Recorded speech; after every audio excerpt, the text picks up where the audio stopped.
تو سورہ الماؤن، ٹھیک ہے، جو قرآن ہے نا، قرآن اس میں جو سورہ ہوتی ہے نا، ٹھیک ہے، وہ اس میں جو سورہ ہوتی ہے نا، وہ کس سمے اور کیوں آئی، ٹھیک ہے، اور ان کا کیا مطلب ہے، اس کو جو ہے ڈیٹیل میں بتاتے ہیں، ٹھیک ہے۔ تو یہ ہے، تو ویڈیو کو سٹارٹ کرتے ہیں، دیکھتے ہیں۔ یہ بات ہے قرآن کی۔ اے محمد کے ماننے والو، ذرا سوچ کر جواب دو، کیا دیا ہے تمہارے اللہ نے تمہیں بھوک اور غریبی کے علاوہ؟ کاش تم سمجھ پاتے عقبہ، ہمارے اللہ نے ہمیں عزت دی ہے، برابری کا درجہ دیا ہے۔ اللہ اکبر۔ یہ بات ہے اس انسان کی جس کی عبادت اس کے لیے جہنم بن گئی۔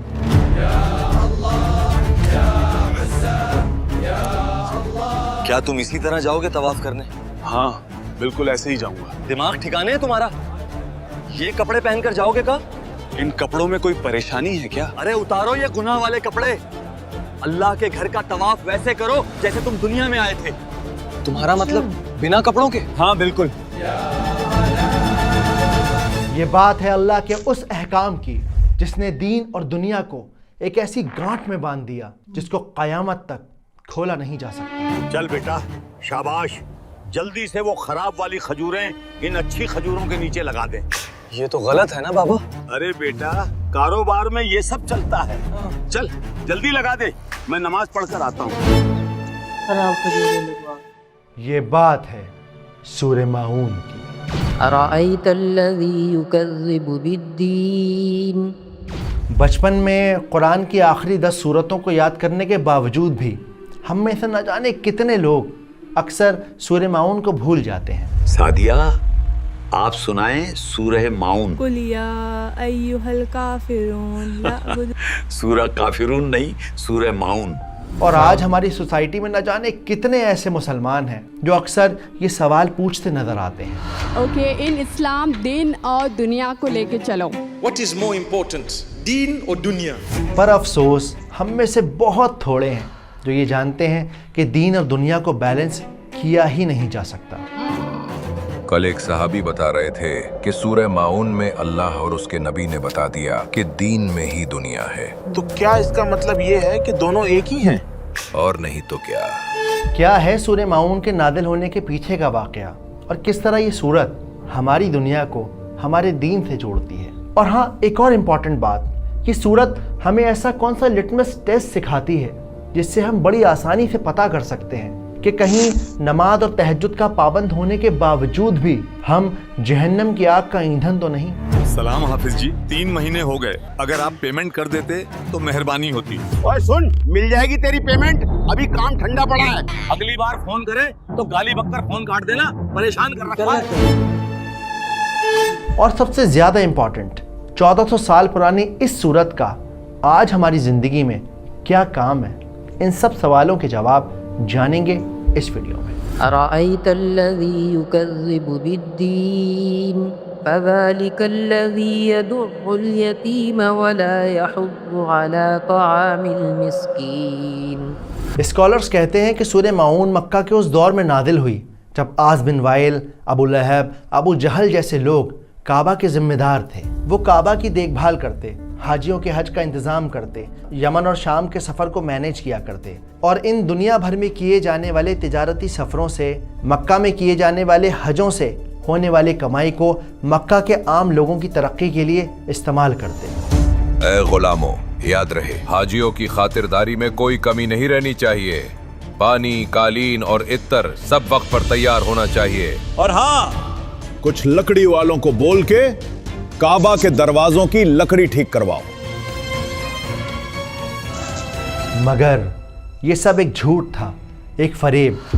اصل میں گزرتے وقت کے ساتھ ان لوگوں نے اللہ کے گھر کعبہ کو سیاست اور کمائی کی دکان بنا دیا تھا۔ بنو تمیم کے لوگ کپڑے اتار کر طواف کر رہے ہیں۔ کوئی بات نہیں، وہ جیسے حج کرنا چاہیں کرنے دو۔ انہیں ناراض کرنا مطلب کاروبار کا نقصان۔ اس کے علاوہ کعبہ کے باہر کچھ کھومچے بھی لگوائے ہیں، جا کر ان سے کرایہ وصول کر لو۔ جی بہتر، چلو چلیں۔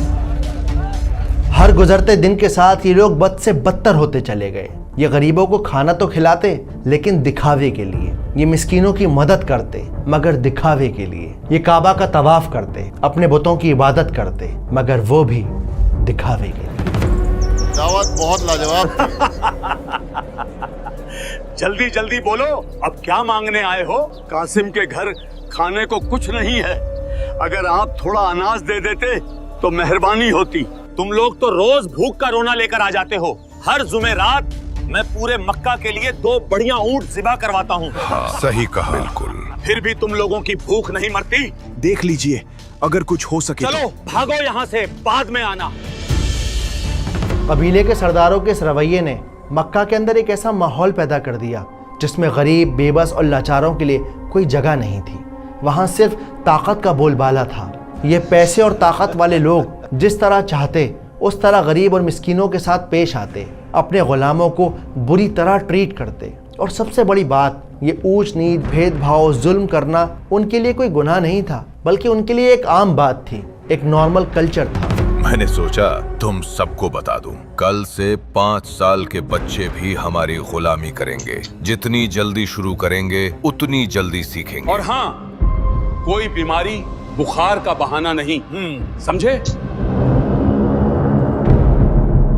اور جب پیغمبر محمد صلی اللہ علیہ وسلم نے اسلام کی دعوت دی تو ان لوگوں کو یہ بات سب سے زیادہ چبھتی تھی کہ آپ غریبوں کی حمایت کرتے ہیں، انہیں برابر کا حق دیتے ہیں۔ ان لوگوں کو لگتا تھا کہ اگر یہ کالے حبشی لوگ ہمارے غلام نہیں رہیں گے تو ہمارے کام کون کرے گا؟ کیا ہم ان کے ساتھ بیٹھ کر کھانا کھائیں گے؟ آپ بزرگ ہیں مکہ کے، ذرا سوچ کر دیکھیے کیسا لگے گا آپ کو اپنے حبشی غلاموں کے ساتھ بیٹھ کر کھانا کھانا۔ وقت رہتے کچھ کیجئے ورنہ یہ پریشانی اور بڑھ جائے گی۔ تم ٹھیک کہتے ہو عقبہ، ہم ابو لہب سے بات کرتے ہیں تاکہ وہ اپنے بھتیجے کو سمجھائے۔ بہترین خیال ہے۔ اور ایک دن آپ صلی اللہ علیہ وسلم نے وہ کیا جس نے امیری اور غریبی کے بیچ کی دیوار کو گرا کر انسانیت کا پرچم سب سے اونچا کر دیا۔ مکہ کی ہوا اس دن کچھ زیادہ ہی خاموش تھی۔ جلتا سورج آسمان سے کعبہ کو نہار رہا تھا، اور انہی گلیوں میں ایک چھوٹا سا ننھا یتیم لڑکا پھٹے پرانے کپڑے پہنے سر پر دوڑ رہا تھا۔ یہ مکہ کا سب سے کمزور انسان تھا۔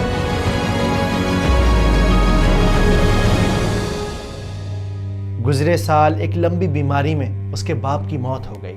کچھ دنوں بعد اس کی ماں بھی گزر گئی۔ اب اس کے پاس نہ باپ کی شفقت تھی، نہ ماں کی محبت، نہ کسی قبیلے کا سہارا تھا، نہ کسی بڑے کی سفارش۔ وہ بس اکیلا تھا، بے انتہا اکیلا۔ لیکن پھر بھی اس یتیم کے دل کے ننھے سے کسی کونے میں ایک امید بچی تھی کہ شاید آج ابو جہل اس کا مال لوٹا دے گا، وہ مال جو اس کے باپ نے کچھ سال پہلے امانت کے طور پر ابو جہل کے پاس رکھا تھا۔ یہ امانت بڑی ذمہ داری ہے میرے اوپر رشید، جلدی ہی مجھ سے لے لینا۔ لڑکے کے پیر دھول سے بھرے ہوئے تھے، اس کی سانس اکھڑ رہی تھی، اس کا گلا پانی کی پیاس سے سوکھ گیا تھا۔ لیکن وہ بنا رکے بنا تھمے ابو جہل کے باغ پہنچ گیا تھا اپنا حق لینے۔ ابو جہل کے باغوں میں وقت گزارنے کا مزہ ہی الگ ہے۔ بدبخت، بالکل مفت خور کہیں کے، ہر ہفتے چلے آتے ہیں میرا مال کھانے۔ او ابو جہل، یاروں کے یار، حساب بعد میں کر لینا، آؤ ہمارے ساتھ آ کے بیٹھو۔ بس ابھی آیا۔ اچھا اچھا جلدی آؤ۔ ارے وہ دیکھو، رشید کا لڑکا۔ حضور وہ دیکھیے سامنے۔ یہ بدبخت پھر سے چلا آیا، حد ہے، اب دیکھنا تماشا۔ اس سے پہلے کہ وہ لڑکا کچھ کہتا، ابو جہل اس کی طرف پلٹا، اس نے اس کی طرف دیکھا اور زہر بجھی آواز میں اس سے کہا، تو پھر آ گیا بھیک مانگنے؟ چل دفع ہو یہاں سے۔ میں بھیک نہیں مانگتا، بلکہ اپنے بابا کی وہ امانت مانگتا ہوں جو آپ کے پاس ہے۔ تیری اتنی ہمت کہ تو اب مجھ سے منظوری بھی کرنے لگا؟ چل۔ ارے ارے دفع ہو یہاں سے، بیچارہ بچہ۔ ابو جہل کا یہ رویہ دیکھ کر بچے کا دل ٹوٹ گیا، بالکل اس طرح جس طرح زمین پر گر کر کانچ ٹوٹ جاتا ہے۔ اگر دوبارہ یہاں نظر آیا تو تیری کھال کھچوا دوں گا۔ بڑا ظالم ہے ابو جہل۔ اس کی آواز بھرا گئی، اس کی آنکھوں میں سمندر تیر گیا۔ اس نے کچھ کہنا چاہا لیکن وہ کچھ کہہ نہ سکا۔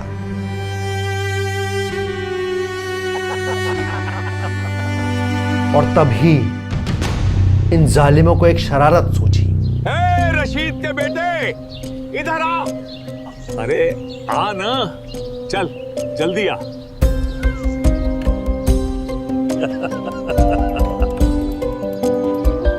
بہت غلط کیا ابو جہل نے بیچارے کے ساتھ۔ کوئی بات نہیں، دیکھ تیرا مال صرف محمد ہی دلوا سکتے ہیں۔ جا ان کے پاس جا۔ ان ظالموں کو ارادہ یہ تھا کہ یہ اللہ کے نبی اور ابو جہل کے بیچ ہونے والی جھڑپ دیکھیں گے، مزے لیں گے۔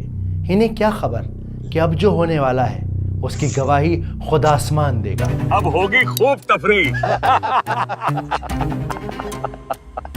ارے دوڑ کے جا بیٹا، شاباش دوڑ کے جا۔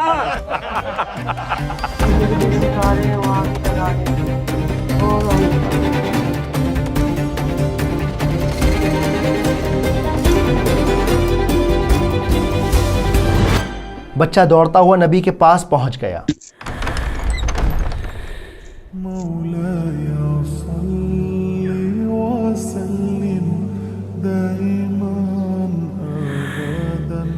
اس نے انہیں ساری بات بتائی اور اس کی بات سنتے ہی اللہ کے نبی فوراً کھڑے ہو گئے۔ انہوں نے اس کا ہاتھ تھاما، وہ ہاتھ جس کو آج تک سب نے جھٹکا تھا۔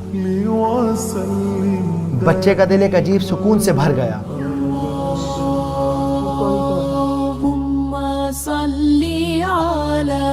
آسمان نے نگاہیں زمین پر ٹکا دی، سورج نے اپنی کرنوں کو سمیٹ لیا۔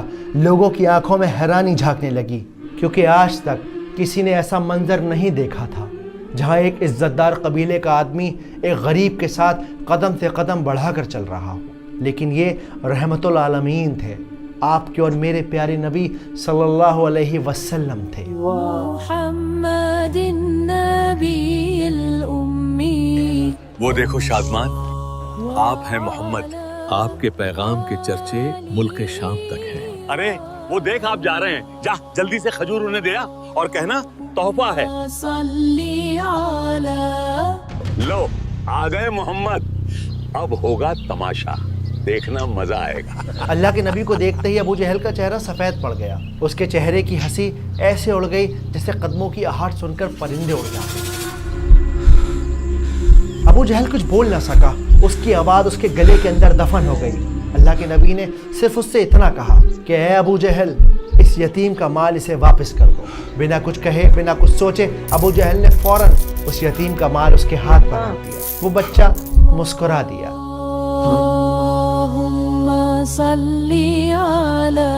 باقی قبیلوں کے ظالم سردار دور کھڑے یہ ماجرا دیکھ رہے تھے۔ یہ ابو جہل ایسے کیوں جم کر کھڑا ہے؟ سمجھ میں نہیں آتا کیا معاملہ ہے۔ اللہ کے نبی اور بچے کے جانے کے بعد یہ لوگ ابو جہل کے پاس آئے۔ انہوں نے اس سے کہا کہ یہ کیا معاملہ ہے ابو جہل، کیا تم ایمان لے آئے ہو؟ ابو جہل نے کانپتی ہوئی آواز میں جواب دیا، کعبہ کے بتوں کی قسم، محمد کو دیکھ کر ایسا لگا کہ کوئی انجانی طاقت مجھے مٹی میں ملا دے گی۔ صحیح بخاری، صحیح مسلم، مسند امام احمد کے علاوہ تفسیر کی تقریباً ہر کتاب میں اس واقعے کو سورہ ماعون کے ساتھ جوڑا گیا ہے۔ اللہ سبحانہ و تعالیٰ نے اس صورت میں کسی شخص کا نام نہیں لیا۔ جب مکہ میں سورہ ماعون نازل ہوئی تو ہر سردار کو ایسا لگا جیسے اس کا پردہ فاش کر دیا گیا ہو، جیسے یہ صورت اس کے لیے نازل کی گئی ہو۔ اب تو حد ہو گئی ہے۔ محمد نے مجھے ذلیل کیا ہے یتیم کا مال کھانے والا کہہ کر۔ ارے محمد نے تمہیں نہیں مجھے ذلیل کیا ہے۔ بے وقوفوں جیسی باتیں مت کرو، آپ مجھے ذلیل کر گئے ہیں۔ تو یہ تھی سورہ ماعون کی بیک گراؤنڈ اسٹوری۔ تو چلیے آپ بتائیں گے سورہ ماعون مزیدار طریقے سے، سنیمیٹک انداز میں۔ ابو عروہ، وہ سورت تو سناؤ جو نبی پر نازل ہوئی تھی، کیوں نہیں؟ اعوذ باللہ من الشیطان الرجیم، بسم اللہ الرحمن الرحیم۔ أرأيت الذي يكذب بالدين فذلك الذي يدع اليتيم ولا يحض على طعام المسكين فويل للمصلين الذين هم عن صلاتهم ساهون الذين هم يراءون ويمنعون الماعون. سب سے پہلے یہاں یہ بات سمجھنا ضروری ہے کہ سورہ ماعون از اے سورہ آف کرٹیسزم، یعنی کہ یہ ایک آئینہ ہے جس کے اندر انسان اپنی ہپوکریسی، اپنی برائیاں، اپنی خرابیوں کو دیکھ کر ایک بہتر انسان بن سکتا ہے، اللہ سبحانہ و تعالیٰ کا فیوریٹ بندہ بن سکتا ہے. تو پہلی آیت کیا ہے؟ اَرَأَيْتَ الَّذِي يُكَذِّبُ بِالدِّينِ، اے نبی کیا آپ نے دیکھا اس کو جو آخرت کے دن کو جھٹلاتا ہے. اب یہاں سوچنے والی بات یہ ہے کہ اللہ سبحانہ و تعالیٰ نے ارائیتا کا لفظ ہی کیوں یوز کیا؟ اللہ چاہتے تو علم ترا بھی کہہ سکتے تھے، جیسے سورہ فیل میں کہا علم ترا الذی، تب بھی بات یہی ہوتی، کیا آپ نے دیکھا؟ لیکن پھر بھی اللہ نے ارائیتا کا ہی لفظ چنا. تو ایسا کیوں کیا؟ ارائیتا اصل میں ایک ریٹوریکل کویشچن ہے، یعنی ایک ایسا سوال ہے جس کو جواب جاننے کے لیے نہیں پوچھا جاتا، بلکہ اس لیے پوچھا جاتا ہے کہ سامنے والے کو سچویشن کا اندازہ دیا جا سکے. جیسے اکثر ہم لوگ بڑی شرارت کرتے ہیں تو امی ابا سے کیا کہتی ہیں؟ آپ دیکھ رہے ہیں اس کی حرکتیں؟ سب دیکھ رہا ہوں، کئی دنوں سے دیکھ رہا ہوں. تو اگر علم ترا کا لفظ یہاں پر ہوتا تو بات ہوتی کیا آپ نے آنکھوں سے دیکھا اس کو، لیکن جب ارائیتا کی بات آ رہی ہے تو یہاں پہ صرف محسوس کرنے کی بات ہو رہی ہے. جیسے اللہ کہہ رہے ہیں کیا نوٹس کیا، الذی یعنی کہ سنگولر پرسن کی بات ہو رہی ہے، کسی ایک آدمی کی بات ہو رہی ہے. یکذب بالدین، یکذب یعنی جھٹلاتا ہے. کس کو جھٹلاتا ہے؟ دین کو جھٹلاتا ہے. تو یہاں پر جو دین کا لفظ استعمال کیا گیا ہے اس کے معنی ہے آخرت کا دن، جب اللہ کے آگے ہم سب کو کھڑے ہو کر اپنے اعمال کا حساب اور کتاب دینا ہے. تو اس آیت میں کیا بات ہو رہی ہے کہ اللہ تعالیٰ آپ صلی اللہ علیہ وسلم سے کہہ رہے ہیں کہ اے میرے پیارے نبی کیا آپ نے نوٹس کیا اس کو جو آخرت کے دن کو جھٹلاتا ہے. آیت نمبر 2 فَذَلِكَ الَّذِي يَدُعُّ الْيَتِيمَ، اور یہی وہ انسان ہے جو یتیم کو دھکے دیتا ہے. اس آیت میں اس انسان کی خاصیت بتائی جا رہی ہے، اس کے کیریکٹر کو ڈیفائن کیا جا رہا ہے.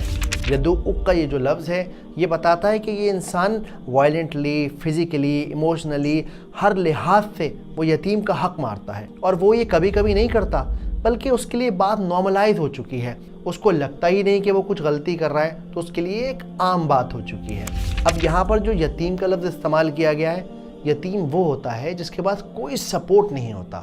سوسائٹی کا سب سے زیادہ کمزور انسان ایک یتیم ہے. تو اس آیت کے اندر یہ سمجھایا جا رہا ہے کہ یہ انسان اتنا زیادہ بے حس ہے، اتنا نالائق ہے کہ یہ کمزور سے کمزور انسان کا بھی حق مار لیتا ہے. تو پھر آ گیا بھیک مانگنے، چل دفع ہو یہاں سے. اب تیسری آیت وَلَا يَحُضُّ وَلَا طُعَامِ الْمِسْكِينَ، اور یہ دوسروں کو بھی موٹیویٹ نہیں کرتا مسکین کو کھانا کھلانے کے لیے. اب یہ بات بڑے کمال کی ہے. ارے بھائی جب دوسری آیت میں یہ بات بتا دی گئی کہ یہ آدمی اتنا ظالم ہے، اتنا بیکار ہے کہ وہ غریب کا، یتیم کا حق مار لیتا ہے، تو پھر وہ کسی کو کیوں کہے گا کہ اس کو کھانا کھلایا جائے؟ لیکن کیونکہ قرآن ایک سمندر ہے تو ضرور اس میں کوئی نہ کوئی گہرائی ہے. چلیے اسے ذرا چھو کر دیکھتے ہیں. اب یہاں پر جو لفظ ہے نا الا طعام المسکین، اس کے بارے میں علماء یہ کہتے ہیں کہ اگر یہاں پر اطعام المسکین کا لفظ ہوتا تو اس کا مطلب ہوتا کہ صرف کھانا کھلانا یا چیریٹی کرنا یا احسان کرنا.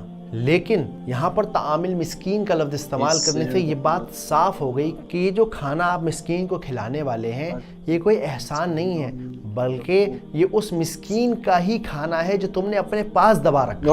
یہاں پر لا یحدو کا جو لفظ ہے یہ بتا رہا ہے کہ وہ انکریج ہی نہیں کرتا کھانا دینے کے لیے یا کھانا کھلانے کے لیے. تو اس آیت میں اس کی دوسری خاصیت بتائی جا رہی ہے کہ یہ خود تو حق مارتا ہی مارتا ہے، دوسروں کو بھی انکریج نہیں کرتا کہ وہ مسکین کو کھانا کھلائیں، اس کو اس کا حق دیں. بجائے اس کے کہ وہ کھانا نہیں کھلاتے بلکہ یہ کہ انہوں نے کہا وہ کھلانے پر کسی کو آمادہ بھی نہیں کرتے، گویا کہ اسی اندیشے سے کہ کہیں پلٹ کر اس سے نہ کہہ دیا جائے کہ تم کھلاؤ. چلیے اب آیت 4 اور 5 کو سمجھتے ہیں. اب یہاں سے نوٹ کرنے والی بات یہ ہے، آیت نمبر 1، 2 اور 3 کے اندر سنگولر پرسن میں بات ہو رہی ہے، اب پورے گروپ کی خاصیت بتائی جائے گی۔ فَوَيْلٌ لِّلْمُصَلِّينَ الَّذِينَ هُمْ عَنْ صَلَاتِهِمْ سَاهُونَ، تو ایسے نمازیوں کے لیے بربادی ہے جو اپنی نمازوں کی طرف سے غافل رہتے ہیں۔ ویل یعنی کہ افسوس ہے، بے انتہا افسوس ہے، ہلاکت ہے، بربادی ہے۔ اس کے علاوہ جہنم کے اندر ایک وادی ہے جس کا نام ویل ہے۔ ویل کا لفظ میں نے عرض کیا، جہنم کی ایک ایسی وادی کا نام بھی ویل ہے جس سے خود جہنم پناہ مانگتی ہے۔ اور ویل سے پہلے یہ جو فا کا استعمال کیا گیا ہے، اس سے ڈائریکٹ کنیکشن بن جاتا ہے پچھلی 3 آیتوں کے ساتھ، یعنی کہ بربادی ہے، ہلاکت ہے ان لوگوں کے لیے جن کے اخلاق بیکار ہیں، جن کی بات پچھلی 3 آیتوں میں کی گئی ہے۔ اب یہاں کچھ اللہ کا خوف رکھنے والے نمازی لوگ کہیں گے، کیا میری نمازوں کے لیے بھی اللہ تعالیٰ نے یہ کہا ہے کہ مجھے جہنم ملے گی؟ کیونکہ میں بھی تو اپنی نماز میں اکثر بھول جاتا ہوں یا بھول جاتی ہوں۔ اسکالرز کہتے ہیں کہ اگر یہاں پر فی صلاتہم ساہون کہا جاتا تو بات ہوتی کہ وہ بھول جاتے ہیں اپنی نمازوں کے اندر، ان دا پریئر، لیکن یہاں کیا بات ہو رہی ہے؟ ان صلاتہم ساہون، یعنی وہ اپنی نمازوں سے ہی غافل ہیں، about the prayers not in the prayers۔ Scholars کے اکارڈنگ نماز میں بھول جانا کوئی عیب نہیں، کوئی برائی بھی نہیں، کیونکہ بار بار آپ اپنے آپ کو واپس سے لے کر آتے ہیں اور پھر سے نماز میں فوکس کرتے ہیں۔ آپ صلی اللہ علیہ وسلم کی زندگی میں بھی ایک ایسا موقع آیا کہ اللہ سبحانہ وتعالیٰ نے انہیں نماز کا ایک حصہ بھلوا دیا تاکہ امت کو یہ سکھایا جا سکے کہ سجدہ سہو کیسے کرتے ہیں، نماز بھول جانے پہ ہمارا کیا ایٹیٹیوڈ، کیا رویہ، کیا طریقہ اختیار ہونا چاہیے۔ تو اگر آپ کو سہو کبھی ہوتا ہی نہ تو امت کو کیسے معلوم ہوتا کہ اگر نماز میں سہو ہو گیا تو کیا کروں؟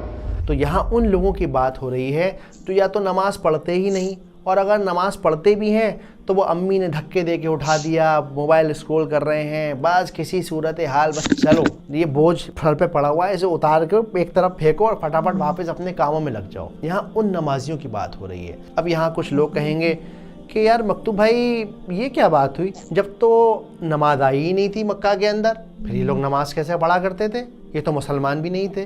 تو دیکھیے صلاح کے بہت سارے معنی ہوتے ہیں، اس کا مطلب صرف نماز نہیں ہے بلکہ عبادت کرنا، کنیکشن بنانا، ریلیشن شپ بنانا اپنے اللہ کے ساتھ۔ تو جیسے سورہ کافرون میں ہم پڑھ چکے ہیں کہ انہیں لگتا تو یہ تھا کہ وہ ایک اللہ کی عبادت کر رہے ہیں، لیکن وہ ایک اللہ کی عبادت نہیں تھی بلکہ ان کا اپنا بنایا ہوا کوئی الگ ہی نظام، کوئی الگ ہی سیٹ اپ تھا۔ جیسے سیرت کی کتاب میں آپ پڑھیں گے کہ ان میں اتنا بگاڑ آ چکا تھا کہ وہ لوگ طواف کرنے سے پہلے اپنے کپڑے تک اتار دیا کرتے تھے۔ قریش کی ایک بدعت یہ بھی تھی تو مرد ننگے طواف کرتے اور عورتیں اپنے سارے کپڑے اتار کر صرف ایک چھوٹا سا کھلا ہوا کرتا پہن لیتی اور اسی میں طواف کرتی۔ آیت نمبر 6، الذین ہم یراؤون، اور وہ جو دکھاتے ہیں اپنی نیکیوں کو، اپنی عبادت کو، یراؤون دکھاوا کرنا، شو آف کرنا، ریاکاری کرنا۔ آیت نمبر 7، وَيَمْنَعُونَ الْمَاعُونَ، اور عام استعمال کی چھوٹی چھوٹی چیزیں بھی ایک دوسرے کے ساتھ شیئر نہیں کرتے۔ معون کے یہاں پر 2 مطلب ہیں۔ پہلا مطلب چھوٹی چھوٹی چیزیں جیسے پین، پینسل، برف، نمک، چینی، اور معون کا دوسرا مطلب ہوتا ہے زکوٰۃ کے، کیونکہ زکوٰۃ بھی آپ کے مال کا بہت چھوٹا حصہ ہے۔ اور اس کا ایک تو مفہوم یہ لیا گیا کہ اس سے مراد زکوٰۃ ہے۔ آپ کہیں گے زکوٰۃ حقیر کیسے ہوئی؟ زکوٰۃ چونکہ 1/40 ہے تو حقیر ہے، تھوڑا سا ہی دیا جا رہا ہے، آپ سے یہ تو نہیں کہا گیا کہ آپ اکثر و بیشتر دے دیجئے۔ تو کیا بات ہو رہی ہے اس آیت میں کہ ان لوگوں کے معاملے اتنے زیادہ بگڑ چکے تھے کہ یہ ایک دوسرے کے ساتھ چھوٹی چھوٹی چیزیں بھی شیئر نہیں کیا کرتے تھے، ان کا حق بھی انہیں دیا نہیں کرتے تھے۔ تو چلیے اب اس پوری آیت کو فٹافٹ سمجھ لیتے ہیں کہ اس پوری آیت میں بات ہوئی کیا ہے۔ تو پہلی آیت میں اللہ سبحانہ وتعالی نوٹس کروانے والے انداز میں اپنے نبی سے کہہ رہے ہیں کہ اے میرے پیارے نبی، کیا آپ نے نہیں دیکھا، کیا آپ نے نوٹس نہیں کیا اس کو جو آخرت کے دن کو جھٹلاتا ہے؟ اور یہی تو وہ ہے جو یتیم کو دھکے دیتا ہے، اس کو دھتکارتا ہے جس کے پاس کوئی سپورٹ نہیں ہے، اور یہی وہ انسان ہے جو دوسروں کو بھی نہیں کہتا کہ تم سامنے والے کا حق دے دو۔ تو بربادی ہے، افسوس ہے اور جہنم ہے ایسے عبادت کرنے والوں کے لیے جو اپنی عبادت سے غافل ہیں، اور یہ الٹی سیدھی عبادت بھی شو آف کے لیے کرتے ہیں، دکھاوے کے لیے کرتے ہیں، اور ان کے دل اتنے سخت ہو چکے ہیں کہ چھوٹی چھوٹی چیزیں بھی یہ شیئر نہیں کرتے۔ جب انہیں دولت مل جاتی ہے تو اب اس کو روک روک کر رکھتے ہیں، کسی اور تک اس کا کوئی فیض نہ پہنچ جائے۔ چلیے اب اس صورت کا ریلیونس سمجھتے ہیں کہ آج ہماری زندگی میں اس کا کیا کام ہے۔ اس صورت میں جو غور کرنے والی بات ہے وہ بات یہ ہے کہ اس صورت کے اندر اللہ سبحانہ و تعالیٰ نے ایمان اور اخلاق دونوں کو ایک ساتھ کنیکٹ کر دیا ہے، یعنی اب آپ کی دین اور دنیا الگ نہیں ہے بلکہ وہ ایک ہی ہے، کیونکہ صورت کا پہلا ہاف ہمیں بتاتا ہے کہ دل کے اندر ایمان نہ ہونے کی پہلی نشانی یہ ہے کہ آپ کا رویہ لوگوں کے ساتھ خراب ہوگا۔ اس کی مثال آج کل ہم اپنی سوسائٹی میں بہت آرام سے دیکھتے ہیں، لوگ کام کروانے کے بعد پیسے نہیں دیتے، نوکریوں میں تنخواہوں کو لیٹ کر دیا کرتے ہیں، محنت کرنے والوں کا پسینہ سوکھ کے نمک ہو گیا لیکن آپ کی جیب سے اس کا حق نہیں نکلا۔ بڑا بھائی بڑی بہن یا کسی کا گھر میں انتقال ہو گیا، آپ اس کے بچے کو اپنے گھر لے آئے، اب جی کہنے کو تو بڑا احسان کیا جا رہا ہے لیکن اپنی اولاد تو پسری پڑی ہے اور یہ بیچارہ یتیم آپ کے گھر کے سارے کام کر رہا ہے اور آپ کو کوئی فرق بھی نہیں پڑ رہا، کیونکہ آپ کے لیے اتنا نارمل ہو چکا ہے یہ کہ آپ کو لگتا ہی نہیں ہے کہ آپ کوئی خرابی یا کوئی برائی کر رہے ہیں یا کسی کا کوئی حق مار رہے ہیں۔ بیچارے یتیم سے تو بہت کام لیتی ہے۔ ارے جاؤ باجی، گھر میں رہتے ہیں تو ہاتھ تو بٹانا ہی پڑتا ہے، تھوڑا اپنے لاڈلے سے بھی کروا لیا کر۔ اللہ سبحانہ و تعالیٰ نے اس ہی ایٹیٹیوڈ رکھنے والے لوگوں کی عبادت پر ویل کہا ہے، جہنم کا عذاب ان کے لیے لکھا ہے، کیونکہ یہ ہو ہی نہیں سکتا کہ ایک انسان جو اللہ کا خوف رکھتا ہو وہ کسی کا مال روک لے۔ اسے تو ہر وقت فکر سوار رہے گی کہ بھیا ایسا نہ ہو کہ اگلے پل میری آنکھیں بند ہو جائیں اور میں اس کی پیمنٹ نہ دے پاؤں۔ سورہ کا سیکنڈ ہاف ہمیں بتاتا ہے کہ وہ نمازی جو نماز کو ٹال کر پڑھتے ہیں، تو آپ اپنی نمازوں سے بہت زیادہ غافل ہیں۔ آپ کو لگ تو رہا ہے کہ آپ نے نماز پڑھ لی، ٹکریں مار کے آپ آ گئے، لیکن اصل میں آپ نے عبادت نہیں کی، آپ نے صرف ایک دکھاوا کیا، ایک بوجھ اتارا۔ اینا وقت نکل رہا ہے، نماز پڑھ لو۔ ابھی 10 منٹ ہے، پڑھ لوں گی، تم اپنی پڑھ لو۔ تو ان کنکلوژن یہ صورت ہمیں ایک فارمولا دیتی ہے۔ کیا ہے وہ فارمولا؟ آخرت پر ایمان پلس اچھا اخلاق پلس بار بار بہترین عبادت کی کوشش کرنا از اکول ٹو ونڈرفل ایمان۔